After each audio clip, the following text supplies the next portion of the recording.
Natural काला रंग दीजिए। अभी ऑर्डर कीजिए अपना ग्लो हेयर ब्लैक शैम्पू, क्योंकि आज इसी वक्त इस प्रोग्राम पे ऑर्डर करने पर हम आपको ये ऑफर दे रहे हैं सिर्फ 1690 रुपए में। और भूलेगा मत हमारी COD ऑफर। जी हाँ, कैश ऑन डिलीवरी। ऑर्डर करने से पहले आपको हमें 1 रुपया भी नहीं देना है। जब ये प्रोडक्ट आपके घर आ जाए, आपके हाथों में आ जाए, उसके बाद ही आप हमें पेमेंट कीजिएगा। लिमिटेड स्टॉक है, लिमिटेड ऑफर है, इसलिए फोन उठाइए और ऑर्डर राइट नाउ।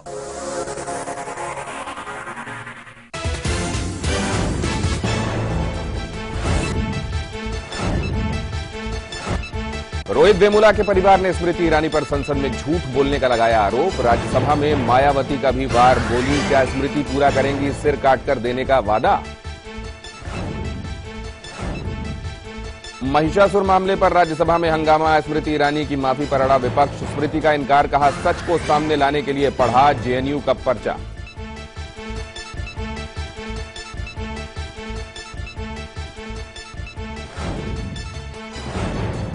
फोटो जारी होने के बाद महिषासुर विवाद पर उदित राज की सफाई, कहा 2013 में JNU के महिषासुर कार्यक्रम में सिर्फ शामिल हुआ था, उस वक्त बीजेपी नहीं की थी ज्वाइन। JNU नारेबाजी के आरोपी कन्हैया, उमर खालिद और अनिर्बान से दिल्ली पुलिस ने एक साथ 3 घंटे की पूछताछ। तीनों ने देश के खिलाफ नारेबाजी से किया इनकार।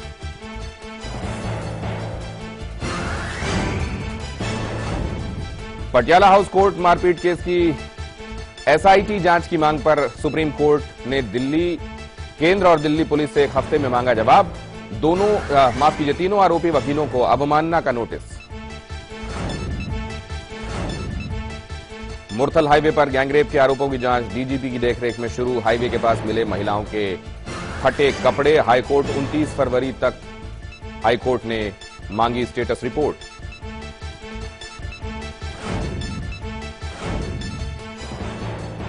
मुंबई के करीब थाने में शिवसैनिक की गुंडागर्दी, कार चलाते वक्त मोबाइल के इस्तेमाल से रोकने पर महिला ट्रैफिक पुलिसकर्मी को सरेआम पीटा।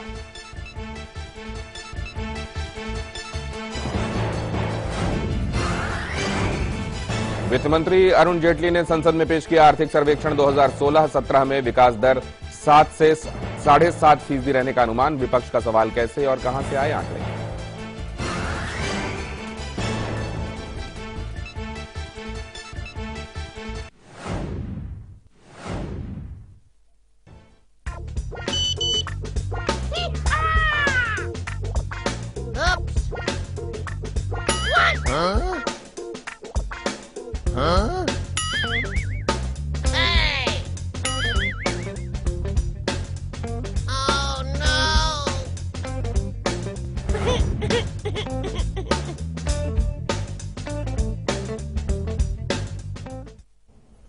हालांकि अगर अभी आप सिर्फ इकोनॉमिक सर्वे के इंडिकेशंस पर जाएं तो दुखी होने की जरूरत नहीं है, बल्कि आने वाले दिन अभी के मुकाबले बेहतर होंगे। रोटी, कपड़ा और मकान हर इंसान की वो बुनियादी जरूरतें हैं जिसके बगैर हम जिंदगी की कल्पना भी नहीं कर सकते। सोमवार यानी 29 फरवरी को वित्त मंत्री अरुण जेटली जिस वक्त आम बजट 2016 पेश करेंगे, उस वक्त सभी की उम्मीदें इसी बात पर टिकी होंगी कि रोटी, कपड़ा और मकान के लिए वित्त मंत्री ने क्या खास किया।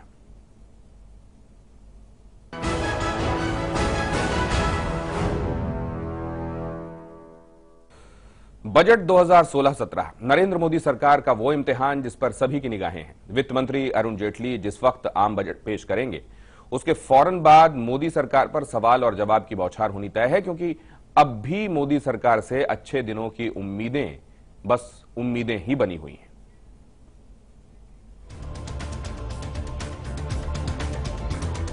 उनतीस फरवरी का इंतजार सबको है। अच्छे दिनों का वायदा कैसे पूरा होगा, इसकी झलक देश को दिखेगी जब वित्त मंत्री अरुण जेटली संसद में साल 2016-17 के लिए देश का बजट पेश करेंगे। देश कौन से रास्ते पर चलेगा, लोगों को कितनी राहत मिलेगी, ये फॉर्मूला अरुण जेटली के ब्रीफकेस में बंद होगा। साथ ही ये भी तय हो जाएगा कि अगले 3 साल के लिए देश की अर्थव्यवस्था किस रास्ते जाएगी। उम्मीद है कि जेटली देश की अर्थव्यवस्था सुधारने के लिए बजट में कड़े कदम उठाने से भी पीछे नहीं हटेंगे। लेकिन क्या लोकप्रिय नारे देने वाले प्रधानमंत्री कड़े कदम उठाने की हिम्मत करेंगे? अगर हाँ, तो वो कदम कितने कड़े हो सकते हैं, ये सवाल सबके दिमाग में घूम रहा है। आम लोगों को ये उम्मीद थी कि मोदी इनकम टैक्स की स्लैब में राहत मिल सकती है। पिछले साल कुछ छूट को छोड़ दे तो कोई बड़ी राहत नहीं मिली, लेकिन नौकरी पेशा मध्यम वर्ग के लिए जेटली क्या बड़ी राहत ला सकते हैं? आंकड़ों में महंगाई दर भले ही गिरी हो, लेकिन दाल से लेकर खाने का सामान काफी महंगा है। उन पर लगाम लगाने के लिए सरकार क्या कदम उठाएगी, लोगों का ध्यान इस तरफ भी होगा। पिछले कुछ वक्त से कच्चे तेल के दाम में ऐतिहासिक गिरावट झेल रहे हैं, लेकिन मोदी सरकार ने इस मौके का फायदा उठाकर सरकार का घाटा कम किया है। ऐसे में लोगों को शिकायत है कि उन्हें तेल और भी सस्ता मिल सकता था। क्या इस बजट में इस बारे में भी कोई बड़ा ऐलान किया जा सकता है? दुनिया की अर्थव्यवस्था खराब दौर से गुजर रही है। वित्त मंत्री अरुण जेटली के सामने चुनौती न सिर्फ ऐसे वक्त में भारत की इकोनॉमी को संभालने की है, बल्कि प्रधानमंत्री मोदी की साख का ध्यान रखना भी है। इस दोधारी इम्तिहान में जेटली किस फॉर्मूले को अपनाएंगे, इस पर पूरे देश की निगाहें लगी होंगी। Bureau report, live India.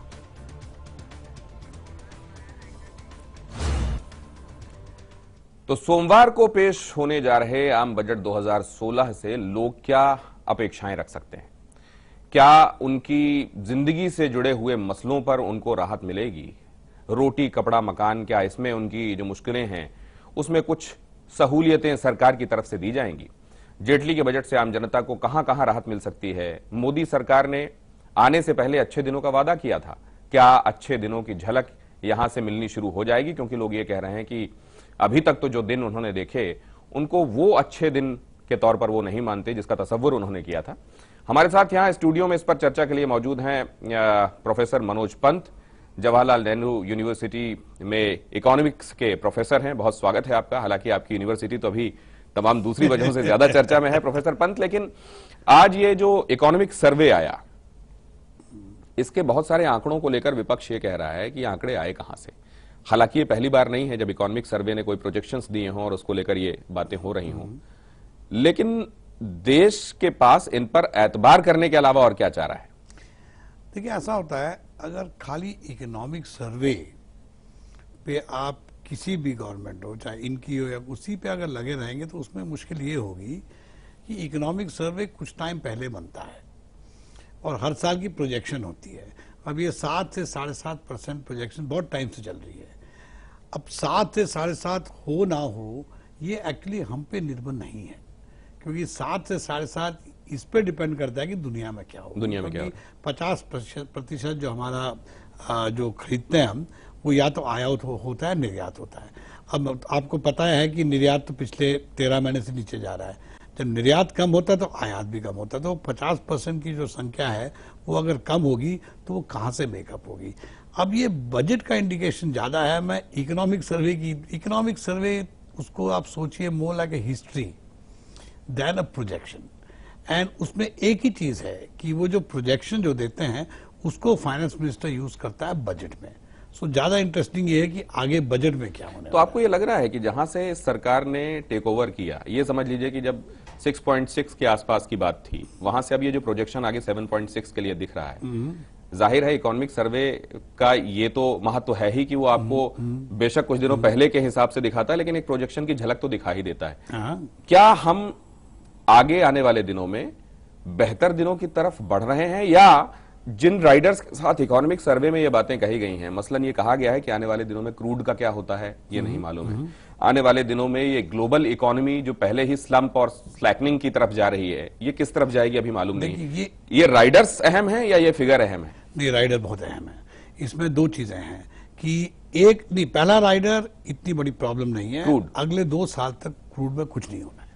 अच्छा, ये मार्च से ये कहा जा रहा है कि 500 किलो बैरल और ज्यादा दिए जाएंगे, इराक उसको रिलीज करने वाला है। अगर ऐसा होने वाला है तो कम से कम क्रूड बढ़ता हुआ तो नहीं नजर आ रहा है। मैं बता रहा हूं आपको क्रूड में क्या है कि एक तो ये जो ओपेक है ये मेन है, इसमें ये सऊदी अरेबिया की और ईरान की अलग अलग झलक है, तो एक दूसरे की बात तो मान नहीं रहे हैं, तो प्रोडक्शन कट नहीं होगा।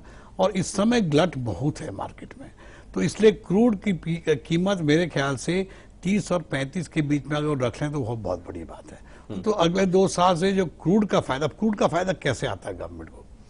वो क्या करते हैं कि जो कीमत कम होनी चाहिए उसको एक्साइज में ले लेते हैं। एक्साइज में ले लेते हैं, तो वो इनकी रेवेन्यू बढ़ रही है। एक तो ये है, आम आदमी को वो ट्रांसफर नहीं हो रहा है, कम हो रहा है। मतलब जो 2 रुपए कम होना चाहिए वो 50 पैसे कम हो रहा है, 1.5 रुपए गवर्नमेंट के पास जा रहा है। इसके पीछे वजह क्या है? ये पॉलिटिकल रीजंस हैं? नहीं, इसका एक 2 रीजन है। एक तो एनवायरमेंटल रीजन, कि एनवायरमेंटल रीजन ये है कि लोग कहते हैं अगर आप बहुत पेट्रोल की कीमत नीचे कर रहे हैं और आपकी गाड़ी कार्बन इमिशन ज्यादा हो जाएगा, कार्बन, फिर उसके बाद लोगों को किसी और चीज में स्विच कराना बड़ा मुश्किल होगा। अभी जैसे कि आप पुश कर रहे हैं सोलर एनर्जी या ऑल्टरनेट एनर्जी, तो अगर आपकी कीमत पेट्रोल की पहुंच गई इंडिया में समझिए 45 रुपए, तो कौन जाएगा? तो ये कारण है, ये इंपॉर्टेंट रीजन है। दूसरा एक और आप याद करिए, खाली केंद्र की बात नहीं है, राज्यों में सबसे ज्यादा आमदनी तो सेल्स टैक्स पे आती है, जो पेट्रोल पे, तो उनकी भी हालत बुरी होगी। तो इसलिए कि ये तो एक रेवेन्यू का पहलू भी है और दूसरा पहलू एनवायरनमेंट का भी है। लेकिन आज जो इकोनॉमिक सर्वे पेश किया गया उसमें क्या प्रोजेक्शंस हैं जो अहम हैं? सर्वेक्षण की ये है 10 खास बातें। जीडीपी के संदर्भ में कहा गया है कि आगामी वित्तीय वर्ष में जीडीपी विकास दर 7 से 7.75, 7.6, 7.75 के आसपास रहेगी और अगले 2 वर्षों में विकास दर 8% से भी ऊपर जा सकता है। रोजी पिक्चर है, लेकिन ये राइडर्स के साथ आई हुई रोजी पिक्चर है। और अब इसमें यह भी कि राजकोषीय घाटा क्या कहता है, 2015 और 16 के लिए 3.9% का राजकोषीय घाटा लक्ष्य अर्जित किया जाना संभव है। असल में ये पिछले साल का टारगेट था, लेकिन अब यह कहा जा रहा है कि आगे हम इसको अचीव कर सकते हैं। तो अभी मौजूदा फिगर्स क्या हैं, ये भी हम प्रोफेसर पंत से समझेंगे कि वो क्या इंडिकेट करते हैं। लेकिन अगर आगे अचीवेबल है तो बहुत ज्यादा अंतर नहीं होगा। 2015-16 में सकल मूल्यवर्धन की वृद्धि में सेवा क्षेत्र का योगदान लगभग 66.1% रहा है। हालांकि इसमें गौर करने वाली बात यह है कि जो सेवा क्षेत्र है वो श्रिंक हुआ है। पहले के वित्त वर्ष के मुकाबले जो सेवा क्षेत्र का रेवेन्यू कंट्रीब्यूशन रहा है वो कम रहा है और इसकी बदौलत ये महत्वपूर्ण शुद्ध विदेशी मुद्रा अर्जित करने वाले और एफडीआई के प्रवाह की दृष्टि से सर्वाधिक अहम है। लेकिन ऐसा क्यों हुआ है कि पहले के मुकाबले, मतलब 13-14 में ये जो था उसके मुकाबले 14-15 में जो था, 13-14 से 14-15 में घटा और 15-16 में अब ये क्या रहेगा, इस पर निगाह रहेगी। व्यापार घाटा अप्रैल जनवरी 2015-16 में व्यापार घाटा घटकर 106.8 बिलियन अमेरिकी डॉलर हो गया है और ये दिखाता है कि कम से कम जो ट्विन डेफिसिट चिंता का विषय पहले सरकार के लिए रहे हैं, इस बार बजट पेश करते समय वो कंस्ट्रेंट्स तो नहीं होंगे। और व्यापार घाटा के संदर्भ में हमने आपको बताया, और 2014-15 की इसी अवधि के दौरान जो घाटा था वो 119.6 बिलियन अमेरिकी डॉलर का रहा था। एफडीआई, वर्ष 2014 के दौरान भारत में एफडीआई 34 अरब अमेरिकी डॉलर का हुआ, फॉरेन डायरेक्ट इन्वेस्टमेंट 34 अरब डॉलर का, जो कि 2013 के मुकाबले 22% ज्यादा देखा गया।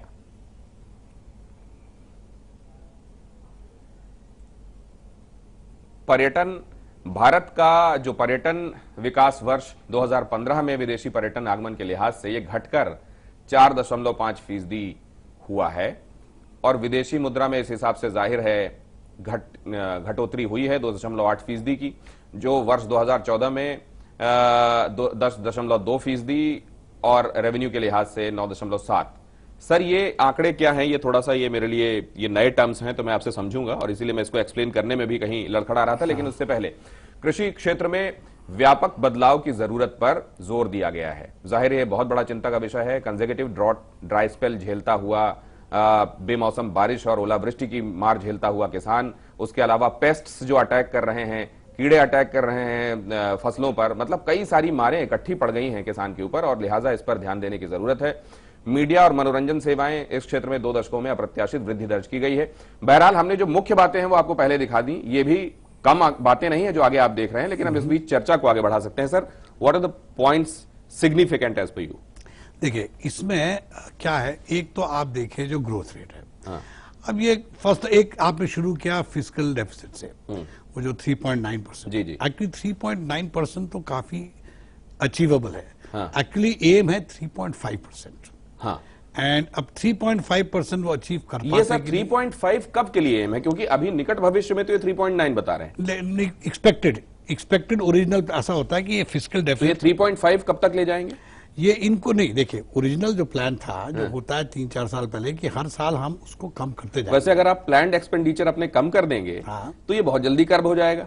नहीं, ऐसी बात है, देखिए क्या है कि प्लान एक्सपेंडिचर की बात नहीं, नॉन प्लान एक्सपेंडिचर भी एक्सपेंडिचर, जैसे कि आप देखेंगे बजट में जो आएगा कि there are lot of economy जो गवर्नमेंट कर सकती है and it is not impossible कि वो कर सके। इनकी मुश्किल ये है कि अभी सबसे बड़ी चीज, आंकड़ों को तो अलग छोड़कर सबसे बड़ी चीज में ये है इस समय कि इस समय डिमांड डाउन है, मार्केट में पैसा है नहीं, हाउस मार्केट आपकी बिल्कुल डाउन है, मैन्युफैक्चरिंग बिल्कुल डाउन है, एक थोड़ा सर्विसेज में अभी थोड़ा चल रहा है काम, लेकिन ये सर्विसेज भी कब तक पूरी इकोनॉमी को आगे ले जाएगा, तो इनको कैसे डिमांड कैसे जनरेट करते हैं, ये इनकी सबसे बड़ी इशू अब ये उम्मीद इस बात पे कर रहे हैं कि 7th पे कमीशन लागू होने के बाद लोगों के हाथों में ज्यादा पैसा होगा, लिहाजा वो कंज्यूम करेंगे। अब कंजम्पशन बढ़ेगा तो उधर उधर लेकिन सर ये बताइए, क्या इससे महंगाई के बढ़ जाने का खतरा नहीं है? नहीं, महंगाई नहीं, इस समय तो महंगाई कम हो रही है काफी टाइम से, आप देखेंगे महंगाई कम हो रही है पिछले 2-3 महीने से सीपीआई ऊपर बढ़ा। हाँ। लेकिन याद करें इंडिया की एक तो प्रॉब्लम ये डेटा की,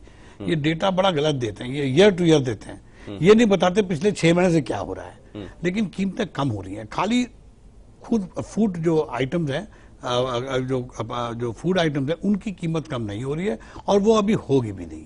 वेजिटेबल्स फ्रूट्स की नियर फ्यूचर में बहुत कम होने की गुंजाइश है नहीं, क्योंकि प्रोडक्शन नहीं है। लेकिन मैं फिर मुद्दों पे लाता हूँ, मुद्दा इनका प्रॉब्लम क्या इन मुद्दों पे जाने के पहले आपकी इजाजत है, एक छोटे से कॉमर्शियल ब्रेक के लिए हम लोग रुक सकते हैं। रोटी कपड़ा और मकान, एक छोटे से ब्रेक के बाद जारी। बिल्कुल।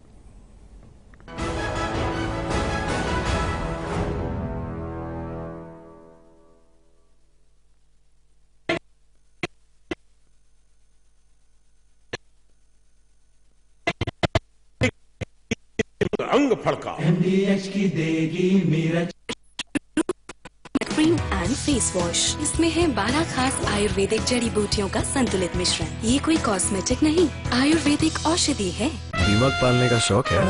Then Sintex does makes no sense. लेकिन अगर आपको दरवाजे चाहिए जो है टर्माइट और borer proof, then Sintex does we make sense. गई है पानी में भैया, गई से भरपूर है। अब अगली गेंद और ये नो बॉल। बची खुची भैंस भी गई पानी में। ए बेटा, एक गिलास पानी लेकर गया जी। बाबूजी पानी। ये पानी तो गंदा है। ये कहाँ से उठा के लाया तू? बाबूजी, बार बार पानी में भैंस जाएगी तो पानी तो गंदा होगा ही। हमें अपनी सोच बदलनी होगी। तालाबों, कुओं के आसपास पशु स्नान और शौच से पानी दूषित होता है। हमें पानी को दूषित होने से बचाना होगा, क्योंकि यही पानी हमारे घरों तक पहुंचता है। अब पानी में भैंस नहीं, स्वच्छता करें। जल है तो कल है। मसाले सच सच प्रकृति जैसी शुद्धता हमारी पहचान। MDH मसाले, the real spice of India.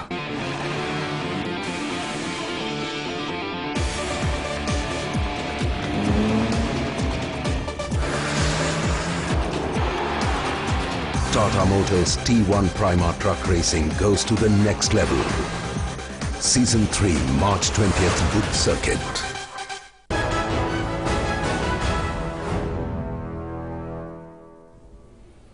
Service industry आगे किधर जा रही है और क्या उम्मीदें हैं, क्योंकि सैलानियों का मसला भी एक जगह जुड़ा हुआ है और जुड़ा हुआ है सेवा का मसला भी। आइए देखें होटल इंडस्ट्री कैसे देख रही है आने वाले दिनों में, बजट क्या उनके लिए लेकर आता है। हमारे संवाददाता राहुल ने बात की कुछ होटेलियर से।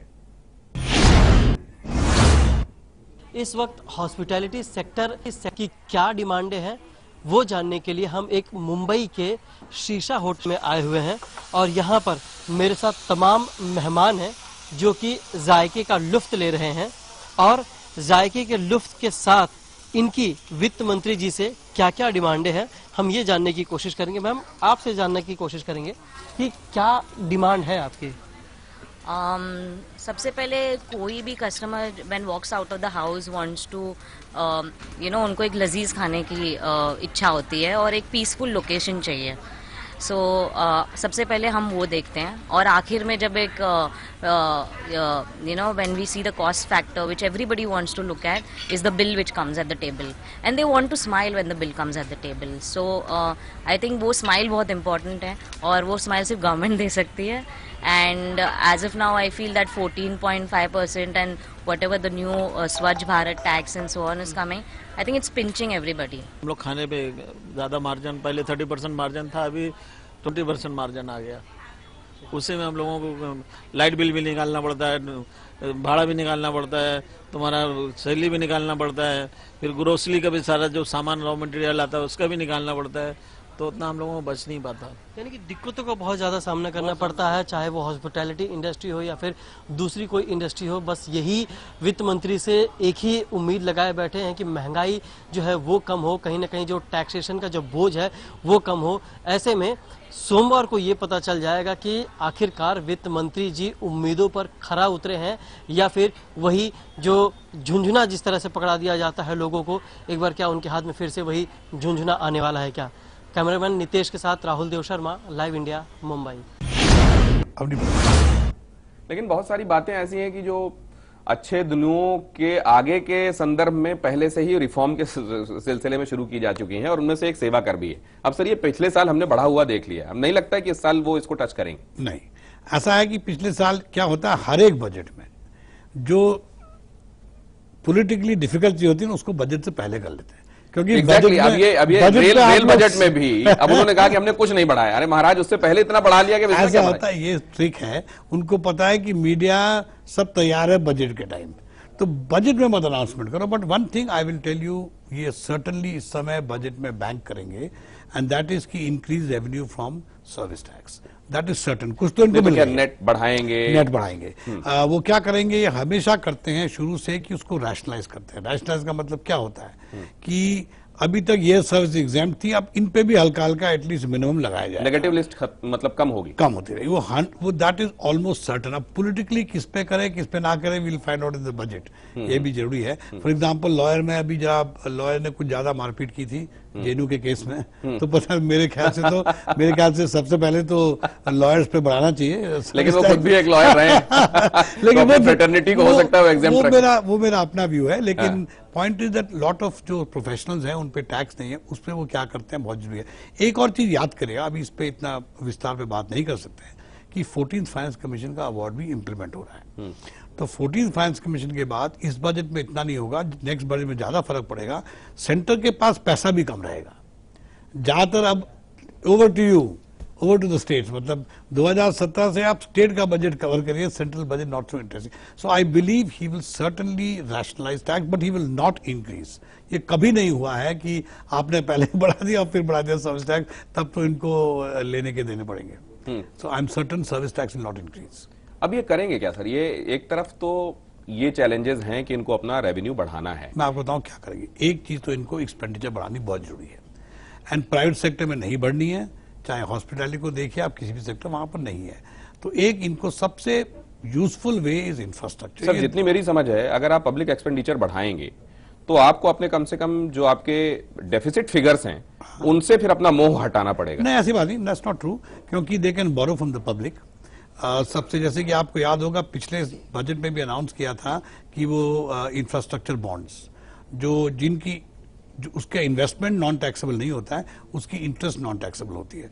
वो आगे का ईयर के लिए थोड़ी इनकम कम हो गई, लेकिन इस साल उससे बहुत फर्क पड़ता है। अब लेकिन लास्ट ईयर, अब मेरे जो प्रोड्यूसर महोदय हैं वो मुझको बता रहे हैं कि लास्ट 1 मिनट बचा हुआ है। तो आपसे हम सबसे अहम पूछ लें, वो कितना असल में असर डालता है नहीं पता, लेकिन उसका साइकोलॉजिकल इंपैक्ट बहुत होता है। ये बताइए कि टैक्स स्लैब्स में क्या वित्त मंत्री कुछ इस बार कर सकते हैं? टैक्स स्लैब्स हमेशा वर्कड आउट होता है।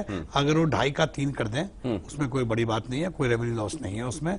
और अब वो स्टैंडर्ड 2.5 का 3 सोच रहे हैं आप, कई लोग तो 2.5 का 3.5 सोच रहे हैं। 3.5 भी हो सकता है, क्योंकि 2014 के बाद बढ़ानी है। एक तो ये है, दूसरा मेरे ख्याल से हाउसिंग में जो इंटरेस्ट जो रिबेट मिलता है 2 लाख का, उसको बढ़ा सकते हैं, क्योंकि that is a very small amount. आज के दिन जो 10 लाख का लोन होता था कुछ भी नहीं होता, आजकल 30 लाख लोग लेते हैं। तो I think apart from these two I don't see any other give way. कोई इनकम टैक्स रिडक्शन नहीं होगा, मैक्सिमम स्लैब चेंज होगा। अब चलते चलते क्योंकि वक्त बचा हुआ है और कमांड नहीं आई अभी तक, ये क्या जो ग्लोबल अप्स एंड डाउन है, खासतौर से जो चाइना की स्थिति है, ये टर्बुलेंस बताया ये जा रहा है कि इसको कम करके आंका जा रहा है, असल में ये 2008 से भी खतरनाक इंडिकेशंस हैं। क्या ऐसा है? बिल्कुल है। इस समय खाली एक इकोनॉमी चल रही है, अमेरिका, यूएस इकोनॉमी। यूरोप में 3% के आसपास। सर वो कैसे, मतलब किस वजह से? क्योंकि वो उनका अंदर एडजस्टमेंट सिस्टम बहुत अच्छा है कि अगर तो ये एडजस्टमेंट सिस्टम 2008 के समय भी, वो लेमन ब्रदर्स के भी समय होना चाहिए। वो तो ठीक बात है, लेकिन 2008 के बाद 2015 देखो रिसेशन क्यों होता है किसी इकोनॉमिस्ट को पता नहीं है। जो भी तुमसे कहता है मुझे पता है, सब झूठ बोल रहा है। It is like predicting the earthquake. किसी तो को क्या यहाँ पे अगर आप जैसा कह रहे थे कि पब्लिक एक्सपेंडिचर बढ़ा के अगर यहाँ इंफ्रास्ट्रक्चर पे काम होता है, तो क्या चाइना के बाद फोकस इधर हो सकता है? अगर if we are ready to bite the bullet, for example I think one game changer can be, अगर if the country can get its act together, is the FDI in defense. I think it's a big game changer. याद करो defence expenditure आपका एक साल में करीब $40 billion होता है। उसमें से ऑफसेट रिक्वायर्स की 30% आपको इंडिया में स्पेंड करना है। वो किस पे स्पेंड करोगे? जब तक foreign investment does not come. Remember, foreign investment is not money. ये सब गलत बोलते हैं। Foreign investment is technology. ये सबसे बड़ी प्रॉब्लम है। जब अभी एफडीआई डिफेंस में गेम चेंजर हो सकता है। सर का कहना है, सर बात आपसे लंबी होती और हमारा भी पेट नहीं भरा है, लेकिन वक्त हो चला है।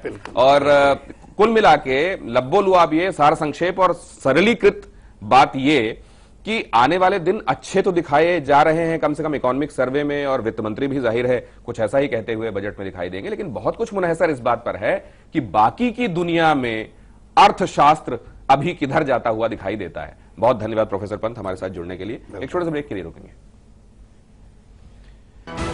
डन।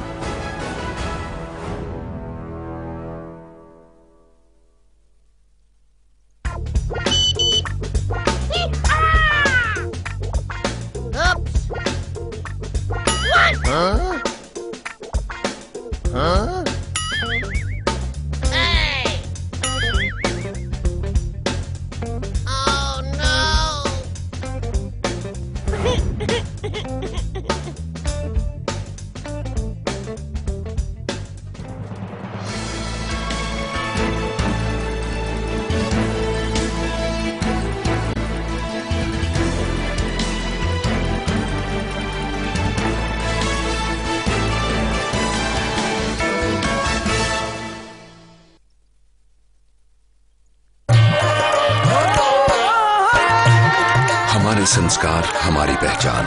MDH मसाले, the real spice of India. अपने प्रियजनों के जाने के बाद क्या हमारे सारे फर्ज खत्म हो जाते हैं? आइए अपने प्रियजनों की मृत्यु का पंजीकरण करवाएं और अपना फर्ज पूरा करें। याद रहे, पंजीकरण उसी जगह होता है जहां मृत्यु हुई। इसके लिए 21 दिनों के भीतर संबंधित निकटतम पंजीकरण केंद्र पर पंजीकरण करवाएं और अपने प्रमाण पत्र की पहली कॉपी भी निःशुल्क पाएं। भूलिएगा नहीं, यह जरूरी है।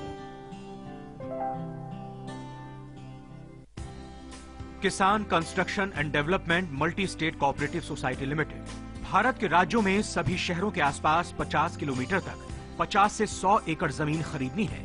आवश्यक दस्तावेज, property card, search report, registered document और सभी कानूनी दस्तावेज, प्रॉपर्टी का सही विवरण, आसपास के सभी भूमि चिन्हों समेत पानी की सुविधा का विवरण, कुआं, बोरवेल, तालाब, सभी आवश्यक दस्तावेजों समेत रुपए 1000 रकम का डीडी किसान construction and development multi state cooperative society limited के नाम निम्नलिखित पते पर भेज दें। नोंदणीकृत कार्यालय, ग्राउंड फ्लोर, सर्वे नंबर 311/18, जन सेवा बैंक के सामने, new DP road, ससानी Nagar, Hadapsar, Pune 411028।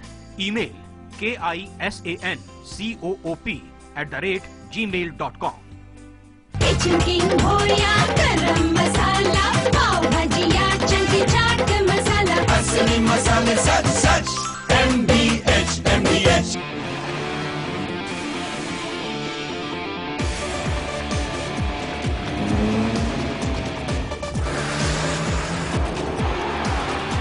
Tata Motors T1 Prima Truck Racing goes to the next level. Season 3, March 20th, Buddh Circuit.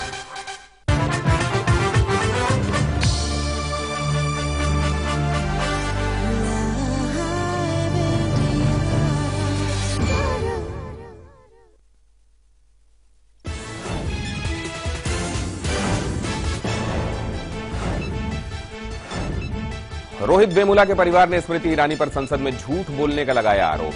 Rajya Sabha में मायावती का भी वार, बोली क्या स्मृति पूरा करेंगी, सिर काट कर देने का वादा।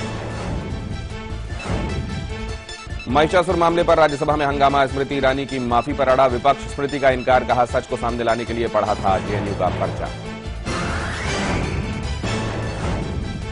फोटो जारी होने के बाद महिषासुर विवाद पर उदित राज की सफाई, कहा 2013 में जेएनयू के महिषासुर कार्यक्रम में सिर्फ शामिल हुआ था, उस वक्त बीजेपी नहीं की थी ज्वाइन।